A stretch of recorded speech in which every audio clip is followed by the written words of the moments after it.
Good morning, नमस्कार। कैसे हैं आप? आज हम इस क्लास के अंदर डिस्कस करेंगे वंशावली विश्लेषण के बारे में। वंशावली विश्लेषण का मतलब ये होगा कि हम किसी एक विशेष लक्षण को लेकर यदि किसी वंश का अध्ययन करते हैं तो उसको वंशावली विश्लेषण कहा जाता है। मान लो ये कोई वंश है जिसके अंदर कोई ऐसा विशिष्ट प्रकार का आनुवंशिक लक्षण है या विशिष्ट प्रकार का कोई आनुवंशिक रोग है। हम उस विशिष्ट लक्षण को लेकर यदि पूरे वंश का अध्ययन करते हैं और अध्ययन करने के पश्चात हमें जो डाटा प्राप्त होता है हम उसका विधिवत अध्ययन करते हैं तो इसको वंशावली विश्लेषण कहा जाएगा। तो वंशावली विश्लेषण में एक वंश का अध्ययन किया जाता है और किसी विशेष लक्षण को लेकर इसका अध्ययन किया जाएगा।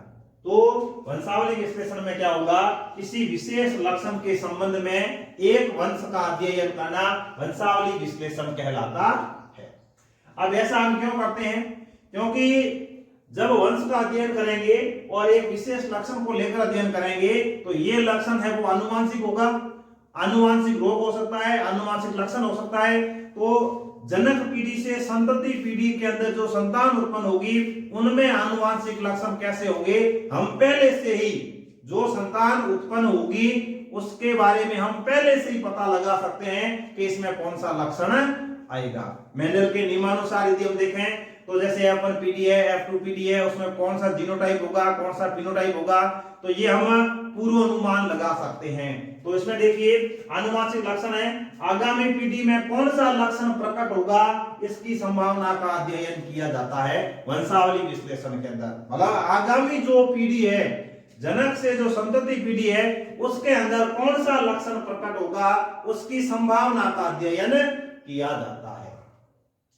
अब इसमें किसी जीव के पूर्वजों का इतिहास, एक हमने कोई जीव लिया और उस जीव के जो पूर्वज है उनके इतिहास का यदि हम अध्ययन करते हैं तो उसमें जैसे पूर्वज में कई पूर्वज होंगे। एक पीढ़ी जैसे मान लो परदादा है, फिर दादा है, फिर पिताजी है, फिर उसका बेटा है, फिर उसका पोता है, परपोता, इस तरह से एक लंबी श्रृंखला प्राप्त होती है। और ये जो श्रृंखला प्राप्त होती है ये शाखित होती है, इसलिए यहाँ पर एक वंश वृक्ष का निर्माण होता है। यदि हम इन सभी पूर्वजों का इतिहास या पूर्वजों का अध्ययन करते हैं तो हमें एक वंश वृक्ष प्राप्त होता है। तो इस तरह से पूर्वजों के इतिहास का हमें एक डाटा, शाखित डाटा प्राप्त होता है, इसको हम वंश वृक्ष कहते हैं। अब इसमें हमने जो शुरुआत की है, मतलब जिस पूर्वज से हम शुरुआत करेंगे, वंशावली विश्लेषण की शुरुआत जिस पूर्वज से की जाएगी उसको प्रोबेंड कहा जाता है। क्या कहते हैं? प्रोबेंड कहा जाता है। अब इसमें देखो और क्या होगा, अप्रभावी लक्षण प्रकट होने की संभावना को ज्ञात किया जाता है। भाई प्रभावी लक्षण तो प्रकट होता ही है, वो तो सभी को पता है। अप्रभावी लक्षण प्रकट होने की जो संभावना है वो यहाँ पर ज्ञात की जाती है। इसके अलावा आनुवंशिक लक्षणों की उत्पत्ति का पता लगाया जाता है। आनुवंशिक लक्षणों की जो उत्पत्ति है वो यदि हम पूर्वजों में स्टेप बाय स्टेप अध्ययन करते जाएंगे तो हमें ये पता लग जाएगा कि जो विशिष्ट प्रकार का आनुवंशिक लक्षण है या जो विशिष्ट प्रकार का आनुवंशिक रोग है उसकी उत्पत्ति किस पूर्वज से हुई है या किस व्यक्ति से हुई है हम बता सकते हैं। अब इसमें जो आनुवंशिक रोग है, आनुवंशिक रोगों की वंशागति अगली पीढ़ी में किस प्रकार से होगी उसकी भी हम जानकारी प्राप्त कर सकते हैं या उसका हम पहले से ही पता लगा सकते हैं, या आनुवंशिक रोगों के संतति जो जंतु है उसमें जाने की जो संभावना है उसका हम पहले से ही पता लगा सकते हैं। अब आनुवंशिक रोग कौन से होते हैं? आनुवंशिक रोग वे रोग होते हैं जो एक पीढ़ी से दूसरी पीढ़ी में जाते हैं। एक पीढ़ी से दूसरी पीढ़ी के अंदर वंशागत होते हैं, ऐसे रोग है वो आनुवंशिक रोग होते हैं। उदाहरण के लिए वर्णांधता और हीमोफीलिया, ये क्या है? आनुवंशिक रोग होते हैं। वंशावली विश्लेषण में प्रयुक्त कुछ प्रतीक या चिन्ह, मतलब वंशावली का जब विश्लेषण करेंगे तो वहां पर नर मादा, प्रभावित अप्रभावित, ऐसा सिग्नल के द्वारा बताया जाएगा, चिन्ह के द्वारा बताया जाएगा, प्रतीक के द्वारा बताया जाएगा।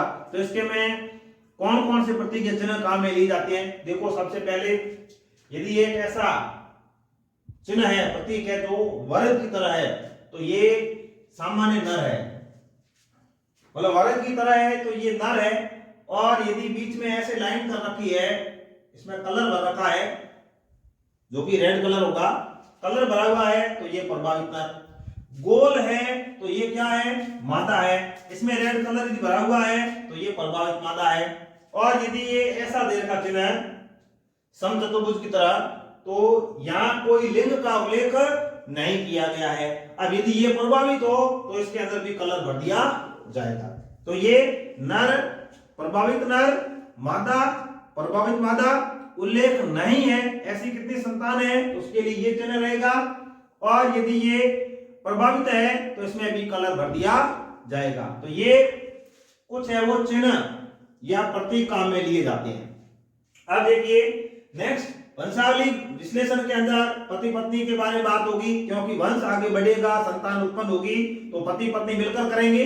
यदि इस तरह से बताया जाए ये मादा है और ये नर है, इन दोनों के बीच में यदि एक लाइन कर दी जाए, एक लाइन के द्वारा जोड़ दिया जाए, तो ये पति पत्नी है, ये है पति और ये है पत्नी। अब पति पत्नी है तो वो मैथुन कर सकते हैं, संभोग क्रिया कर सकते हैं, संतान उत्पन्न कर सकते हैं। तो यदि ऐसा चिन्ह कहीं है, इसका मतलब ये पति पत्नी है। अब इनसे यदि संतान उत्पन्न हो रही है तो इन दोनों के बीच में से लाइन लेंगे नीचे, इस तरह से इनकी जो संतान है बीच में से लाइन नीचे करके इनको बताया जाएगा, यह बात करेंगे अभी। अब यदि ये मैथुन पति पत्नी के बारे में बात की है, ऐसा यदि कई बार महिलाएं जो होती है ये रिश्तेदारों के साथ में मैथुन क्रिया करती है या उनके साथ में संबंध स्थापित करती है, यदि ऐसी कहीं पर घटना होती है तो उसको इस चिन्ह के द्वारा बताया जाएगा, ये महिला है और ये पुरुष है, लेकिन ये पति पत्नी नहीं है, एक ऐसी महिला है जो रिश्तेदारों के साथ में संबंध बना रही है। ऐसा यदि कहीं है तो उसको इस चिन्ह के रूप में बताया जाएगा। इसको हम कह सकते हैं समरक्त मैथुन, रिश्तेदारों के साथ में मैथुन की क्रिया हो रही है। अब ये मादा है और ये नर है, इन दोनों को एक लाइन से जोड़ा गया तो क्या हो गया, ये पति पत्नी हो गए। पति पत्नी है तो ये संतान उत्पन्न करते हैं, तो ये दोनों मिलकर है वो किसका निर्माण करते हैं, जनक पीढ़ी का निर्माण करते हैं। ये पति पत्नी एक जनक पीढ़ी है। अब इनके संतान उत्पन्न होगी तो अभी हमने बात की है, बीच में से एक लाइन हम ऐसे नीचे लेंगे। अब इसे कितनी संतान उत्पन्न हुई है उसको हम ऐसे नंबर वाइज लिखेंगे, जो सबसे पहले हुई है उसको हमने यहां लिख दिया, मतलब बाईं ओर, और फिर दाईं ओर लिखते चले जाएंगे। ये इसका जन्म पहले हुआ है तो ये क्या है, लड़की पैदा हुई है, उसके बाद ये क्या हुआ है, लड़का हुआ है, तो इसको बाएं से दाईं ओर लिखते जाएंगे जैसे जैसे जन्म होगा वैसे। तो हम ये कह सकते हैं इसका जन्म पहले हुआ है, इसका जन्म इसके बाद हुआ है, इसके बाद और कोई संतान होगी तो उसका जन्म इसके बाद में होगा, और ये इस जनक पीढ़ी की क्या है, संतान है, इसलिए अब इसको क्या कहेंगे, संतति पीढ़ी। नेक्स्ट, जो संतान उत्पन्न हुई है, अब संतान जो उत्पन्न हुई है इसमें जैसे ये मादा है और ये नर है। अब ये कैसा है, सामान्य मादा है, ये सामान्य नर है। यदि संतान के अंदर जो नर है या मादा है वो डिफेक्टिव हो या फिर प्रभावित हो तो उसमें क्या कर देंगे, हम रेड कलर भर देंगे। जैसे ये पत्नी है, ये पति है, इनकी ये संतान है। अब ये संतान प्रभावित है, नर है, प्रभावित है, तो हमने क्या कर दिया, इसको कलर्ड कर दिया। अब ये जो प्रतीक है इसके हमने लिख दिया 5 लिखा है, मतलब 5 प्रभावहीन संतति, 5 संतान है और वो स्वस्थ है, प्रभावहीन है। यदि 5 रोगी होती, प्रभाव वाली होती, तो हम इसके अंदर क्या कर देते, कलर भर देते। तो इस तरह से जब वंशावली का विश्लेषण किया जाता है, जब एक वंश वृक्ष का निर्माण किया जाता है, तो उस समय ये जो हमने अभी बात की है, ये चिन्ह या प्रतीक काम में लिए जाते हैं और इनके द्वारा ही एक वंशावली विश्लेषण किया जाता है और वंश वृक्ष का निर्माण किया जाता है, ताकि हम क्या कह सकते हैं कि इनकी जो संतान आगे पैदा होगी उसमें कौन सा विकार होगा, कौन सा नहीं होगा, हम उसका पहले से ही पता लगा सकते हैं। वंशावली विश्लेषण के अंदर कुछ ऐसे क्वेश्चन आ सकते हैं एग्जाम के अंदर कि देखिए, मैं 2-3 कंडीशन लेके बात करेंगे। पहली कंडीशन में ये है, ये जनक पीढ़ी है, ये है मादा, ये है नर, ये अप्रभावित है, ये भी अप्रभावित है, मतलब सामान्य प्रकार के नर और मादा है। या हम ये कहें कि जनक पीढ़ी के अंदर नर और मादा दोनों सामान्य प्रकार के हैं। सामान्य का मतलब उसमें कोई रोग नहीं है या कोई विशेष लक्षण नहीं है। लेकिन इनकी जब संतान उत्पन्न होती है तो ये एक जो नर है ये सामान्य प्रकार का है, एक मादा सामान्य प्रकार की है, एक मादा प्रभावित पैदा होती है और एक नर है वो प्रभावित पैदा होता है। तो हमें इसमें ये पता लगाना है कि यह जो वंशावली विश्लेषण है या इस तरह से जो वंश वृक्ष प्राप्त होगा इसके अंदर पहली बात तो विशेष लक्षण, ये जो प्रभावित वाले लक्षण प्रकट हुए हैं ये प्रभावित या इस नर और मादा को प्रभावित किया है तो इसके जो जीन है वो कौन से गुणसूत्र के ऊपर पाए जाते हैं, मतलब लिंग गुणसूत्र के ऊपर पाए जाते हैं या अलिंग गुणसूत्र के ऊपर पाए जाते हैं, लिंग या अलिंग गुणसूत्र के ऊपर पाए जाते हैं। एक तो कंडीशन ये होगी।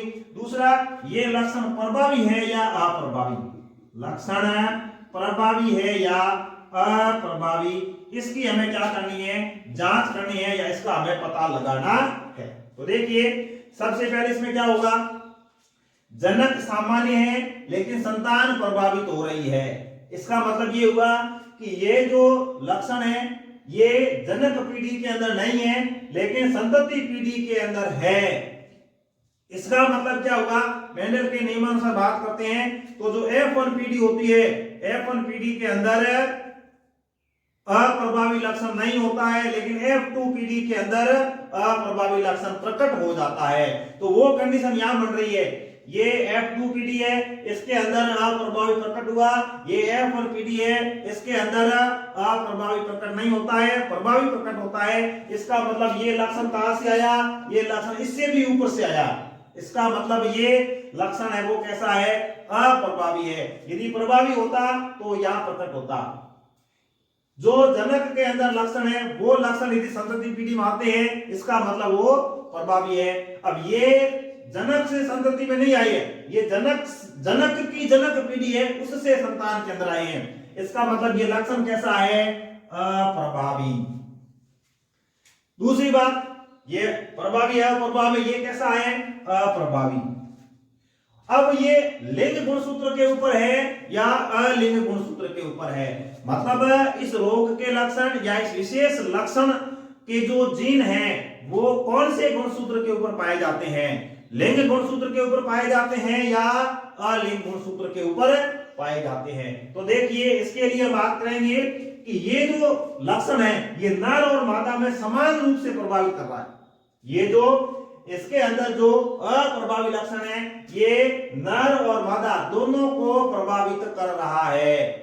इसका मतलब इस विशेष लक्षण का या इस रोग का जीन है वो कौन से गुणसूत्र के ऊपर है, अलिंग गुणसूत्र के ऊपर है। यदि लिंग गुणसूत्र के ऊपर होता तो क्या होता, मान लो X के ऊपर होता, X लिंग गुणसूत्र है और Y लिंग गुणसूत्र है। यदि X के अंदर होता तो मादा प्रभावित होती, Y के अंदर होता तो नर प्रभावित होता। यहां दोनों सामान्य रूप से प्रभावित हो रहे हैं। इसका मतलब ये जो जीन है ये कौन से गुणसूत्र के ऊपर पाया जाता है, अलिंग गुणसूत्र के ऊपर पाया जाता है।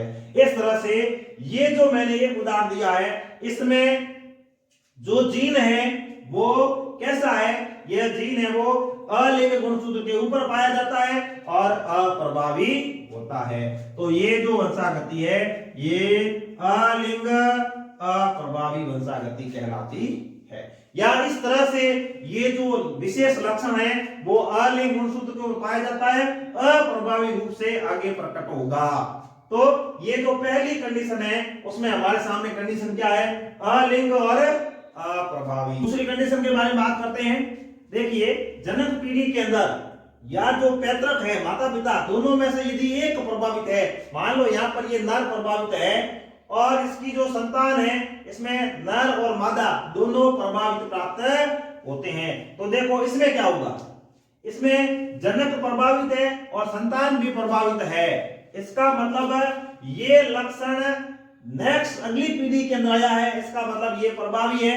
प्रभावी होने के कारण ये जनक पीढ़ी है, ये इसकी F1 पीढ़ी है। प्रभावी होने के कारण F1 पीढ़ी के अंदर प्रकट हुआ, तो ये लक्षण कैसा है, प्रभावी लक्षण है।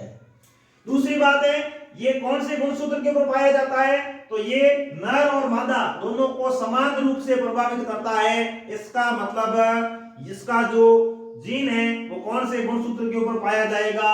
अलिंग गुणसूत्र के ऊपर पाया जाएगा। क्योंकि यहाँ पर तो ये जो नर है वो प्रभावित है, लेकिन जो रोग की वंशागति है या विशेष लक्षण की वंशागति है, नर और मादा दोनों को प्रभावित करती है। इसका मतलब इसका जो जीन है वो कौन से गुणसूत्र के ऊपर पाया जाता है?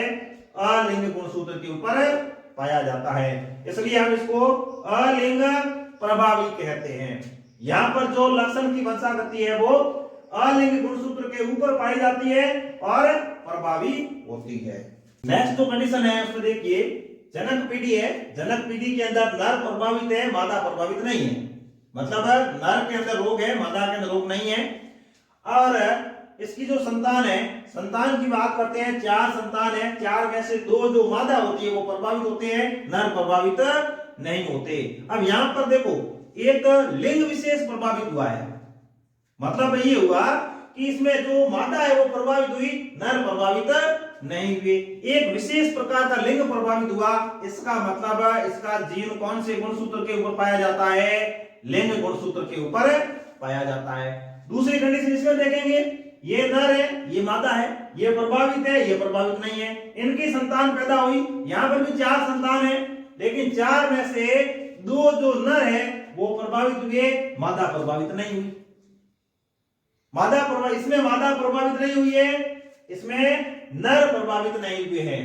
तो इसमें दोनों के अंदर हम बात करेंगे, विशेष लिंग के अंदर ये लक्षण गया है, इसलिए इस लक्षण के जीन लिंग गुणसूत्र के ऊपर पाए जाते हैं। अब लिंग गुणसूत्र 2 प्रकार के होते हैं। नर के अंदर देखिए ये नर प्रभावित है, यहां पर भी नर प्रभावित है, तो 2 प्रकार के होते हैं, X और Y। तो जिसके अंदर ये जो थर्ड कंडीशन है, इसके अंदर मादा प्रभावित हुई है, इसका मतलब इसका जीन है वो X गुणसूत्र के ऊपर पाया जाता है। और इसमें नर प्रभावित हुए हैं, इसका मतलब जो जीन है वो Y गुणसूत्र के ऊपर पाया जाता है। इसमें X गुणसूत्र के ऊपर पाया जाता है, इसलिए इसको हम X लिंग सहलग्न कहते हैं। इसमें जो लक्षण है, जो जीन है, लक्षण के जीन Y गुणसूत्र के ऊपर पाए जाते हैं, इसलिए इसको Y लिंग सहलग्न कहा जाता है। और इसको प्रभावी कहेंगे क्योंकि जनक पीढ़ी से संतति पीढ़ी के अंदर लक्षण प्रकट होता है, तो इसको हम कहेंगे X लिंग सहलग्न प्रभावी, इसको कहेंगे Y लिंग सहलग्न प्रभावी। तो इस तरह से जो वंशावली विश्लेषण है, इस वंशावली विश्लेषण के द्वारा आगामी पीढ़ी के अंदर, संतति पीढ़ी के अंदर कौन से लक्षण प्रकट होंगे उसके बारे में पता लगाया जा सकता है, या संतान के अंदर लक्षण प्रकट हुए हैं तो इनके पूर्वजों के अंदर लक्षण किसमें कैसे थे उसका भी पता लगाया जा सकता है। इस तरह से हम एक श्रृंखला प्राप्त करते हैं जिसको वंश वृक्ष कहा जाता है। तो आज की क्लास में बस इतना ही। नए टॉपिक के साथ नई वीडियो मिलेंगे। धन्यवाद।